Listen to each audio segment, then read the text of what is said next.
রাত তখন প্রায় 11:45। শিয়ালদা থেকে বনগাঁ যাওয়ার শেষ লোকালটা ছাড়তে আর মাত্র 2 মিনিট বাকি। স্টেশনের প্রায় সব দোকান বন্ধ। প্ল্যাটফর্মে কুয়াশার মতো ধোঁয়া ভাসছে। মাঝে মাঝে শুধু অ্যানাউন্সমেন্ট, শেষ বনগাঁ লোকাল প্ল্যাটফর্ম নাম্বার 5 থেকে ছাড়বে। সৌরভ সেদিন খুব দেরি করে ফেলেছিল। অফিসে ওভারটাইম, তারপর বৃষ্টি, তারপর ট্রাফিক। সে দৌড়ে ট্রেনে উঠল, কিন্তু উঠেই একটু অদ্ভুত লাগলো। পুরো কামরায় মাত্র 3জন লোক, একজন বৃদ্ধ, একজন ঘুমন্ত ভিখারি, আর এক কোনায় কালো শাড়ি পরা একটা মহিলা। মহিলার মুখটা দেখা যাচ্ছিল না, চুল দিয়ে পুরো ঢাকা।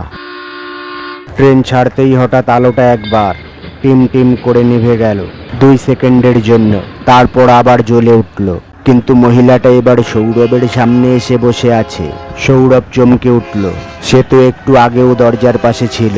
সে গলা শুকিয়ে জিজ্ঞাসা করলো, আপনি এখানে কখন এলেন? কোনো উত্তর নেই, শুধু ঠক ঠক ঠক। মহিলা নিজের নখ দিয়ে জানলায় ঠুকছিল। বৃদ্ধ লোকটা তখন ধীরে ধীরে সৌরভের দিকে তাকালো, তারপর খুব নিচু গলায় বলল, ওর দিকে তাকাবেন না। সৌরভ কেমন অস্বস্তি অনুভব করলো। বাইরে তখন শুধু অন্ধকার। ট্রেন সশব্দে ছুটেই চলেছে। হঠাৎ আবার আলো নিভে গেল।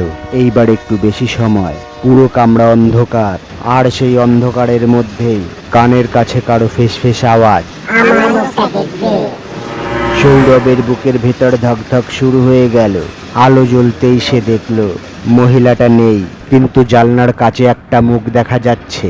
বাইরে ট্রেনের সঙ্গে সমান গতিতে দৌড়াচ্ছে সেই মুখটা। সাদা চোখ, ফাটা ঠোঁট, আর কালো কালো দাঁত। অসম্ভব, ট্রেন এত গতিতে চলছে, কেউ বাইরে দৌড়বে কিভাবে? সৌরভ ভয় পেয়ে উঠে দাঁড়ালো। বৃদ্ধ লোকটা কাঁপা কাঁপা গলায় বলল, বসে পড়ুন। ও বুঝতে পারলেই আপনি ওকে দেখছেন, তাহলে আর নামতে পারবেন না। ঠিক তখনই জানলার বাইরে থেকে কেউ ঠক ঠক করে ধাক্কা মারছে। পুরো কাঁচ কেঁপে উঠছে। ভিখারিটা ঘুম থেকে উঠে হঠাৎ চিৎকার করে উঠল। ও আবার এসেছে। তারপরে লোকটা নিজের মাথা সিটে ঠুকতে শুরু করলো। রক্ত বেরোতে লাগলো, আর সৌরভ ভয়ে দরজার দিকে দৌড় দিল। কিন্তু দরজার কাছে পৌঁছেই সে জমে গেল। দরজার পাশে কালো শাড়ির সেই মহিলা দাঁড়িয়ে। এইবার চুল সরে গেছে, তার মুখের অর্ধেকটাই নেই, যেন কোনো ট্রেন চাকায় পিষে নিয়েছে। আর সে হাসছে ধীরে ধীরে। তারপর বলল, সৌরভ কাঁপা কাঁপা গলায় বলল, কে কে আপনি? মহিলাটা মাথা কাত করলো, তারপর ফিস ফিস করে বলল, 3 বছর আগে ওই ট্রেনে আমাকে ফেলে দিয়েছিল। হঠাৎ পুরো কামরায় আলো লাল হয়ে গেল। বৃদ্ধ লোকটা চিৎকার করে উঠল। চোখ বন্ধ করো। সৌরভ চোখ বন্ধ করতেই অনুভব করলো বরফ ঠান্ডা একটা হাত তার গলা ছুঁয়ে গেল। তারপর একটা নিঃশ্বাস একদম কানের কাছে। এবার তুমি নামবে না। হঠাৎ বিকট ব্রেক, ট্রেন থেমে গেল। চারপাশ নিস্তব্ধ। সৌরভ ধীরে ধীরে চোখ খুলল। কামরায় এখন সে একা।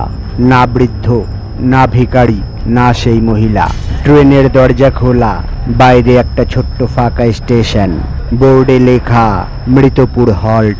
কিন্তু সৌরভ কোনোদিন এই স্টেশনের নাম শোনেনি। ঠিক তখনই অ্যানাউন্সমেন্ট ভেসে এলো। যাত্রীরা দয়া করে মৃত যাত্রীদের সঙ্গে কথা বলবেন না। আর ঠিক তখনই সৌরভের হাত থেকে ফোন পড়ে গেল, কারণ ফোনের স্ক্রিনে রিফ্লেকশন হয়ে পিছনে দেখা যাচ্ছিল কালো শাড়ির সেই মহিলা তার পেছনে দাঁড়িয়ে আছে। সৌরভ সেদিন সত্যিই বেঁচে ফিরেছিল, নাকি এখনো সেই শেষ লোকালের কোনো কামরায় আটকে আছে, তা আজও কেউ জানে না। আর আপনি রাত 12টার পর বনগাঁ লোকালের শেষ ট্রেনে উঠবেন তো?